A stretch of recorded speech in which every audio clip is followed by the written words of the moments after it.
ఈ వీడియో చూస్తున్న వారికి నమస్తే అండి. మన ఛానల్ని సబ్స్క్రైబ్ చేసుకోండి. ఆంధ్రప్రదేశ్ ప్రభుత్వం రాష్ట్ర ప్రభుత్వ ఉద్యోగులకు సంక్రాంతి కానుక ఉన్నట్లా లేనట్ట అన్న చర్చ జరుగుతోంది. ఈసారి సంక్రాంతి సందర్భంగా రాష్ట్ర ప్రభుత్వం ఉద్యోగులకు 2 డిఏలను ప్రకటించే అవకాశం ఉందని విస్తృతంగా ప్రచారం జరిగింది. డిఏలు ప్రకటించే విషయమై మంత్రివర్గం చర్చిస్తుందని ఉద్యోగులు భావించారు. అయితే ఈ నెల 2న ముఖ్యమంత్రి చంద్రబాబు గారి అధ్యక్షతన సమావేశమైన కేబినెట్ ఉద్యోగుల డిఏపై చర్చించలేదు. దీనితో ఉద్యోగులు తీవ్ర ఆందోళనకి నిరాశకు గురయ్యారు.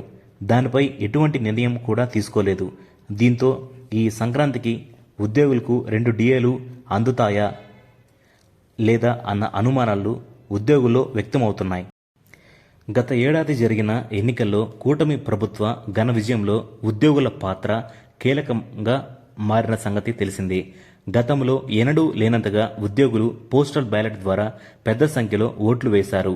ఈ నేపథ్యంలోనే కూటమి సర్కార్ వారికి సంక్రాంతి కానుకగా డిఏలను ప్రకటించే అవకాశం ఉందని ఉద్యోగులంతా ఆశించారు. దీనిపై చంద్రబాబు గారు నిర్ణయం ఏమిటన్నది వేచి చూడాల్సి ఉంది.